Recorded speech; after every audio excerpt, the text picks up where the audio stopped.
Nagulat kayo sa intro ko, no? Hi guys, ohayo gozaimasu. Today is Thursday, February 27. And welcome to my mini vlog. Tara, samahan niyo ko. Para sa mga bago dito sa mini vlog ko, ako po si Malu Manzano. Nagtatrabaho kasalukuyan sa isang Philippine restaurant dito sa Yokohama, Japan. Ang name ng restaurant ay Bayani's Kitchen. Nag-i-start po ang Bayani's Kitchen from 5 p.m. to 5 a.m. Nag-i-start po ang pagkanta ng ating mga entertainers ng 9:30 p.m. Meron ngang isang welcome party na nagaganap ngayon. Ito ay ang ISB Company. Meron dalawang Pilipina na bagong pasok sa kanilang company, kaya ito ay wini-welcome nila. Ang bait naman ng kanilang sacho.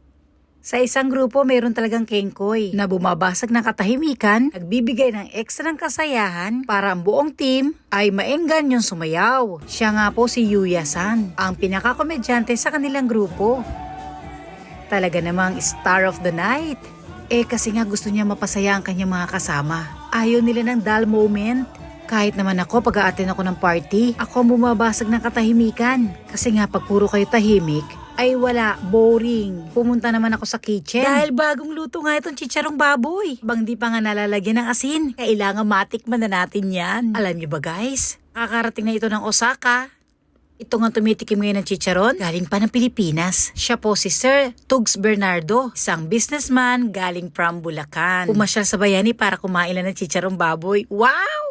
Napakasipag po niya si Sir Tugs. Pag narito sa Japan, hindi pwedeng hindi siya bibisita sa Bayani's Kitchen. Siya naman si Glenn, ang gumagawa ng chicharong baboy. Pagkatapos niya nga mailuto ang chicharong baboy, eto naman nagtatali siya ng longganisa. Super sipag naman yan, uy! Tulungan po talaga sila dito sa kusina. Hindi na uubos ang trabaho. Lagi may nililikang pagkain.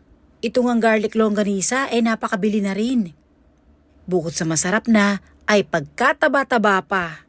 Hindi ka talaga magugutom kapag narito ka sa Bayani's Kitchen. Guys, meron nga palang gaganaping fundraising concert ngayong Sabado, March 1. Kung napanood po nyo ilang mini vlog ko, ay kuwento ko po sa inyo na may isang talento dati dito sa Bayani na nasa ICU ngayon, critical ang kanyang kondisyon. Nais po ng Bayani na makatulong pinansyal. Kaya ngayong Sabado, iniimbitahan po namin kayo na manood. At meron po kaming ticket, 1,000 yen. Ang lahat po ng kikitain sa aming fundraising ay itutulong para sa pagpapa-ospital ni PJ Fabia. Sa mga nais pong tumulong, pwede po kayo mag-message kay Mamu Bayani. Ang Bayani's Kitchen po ay located dito sa Yokohama Shi Sasaki-cho, Nakaku Hirayama Building, 3rd floor. Magsama-sama po tayo para po makatulong tayo kay PJ Fabia. Good luck po sa inyong lahat. See you tomorrow guys. Bye!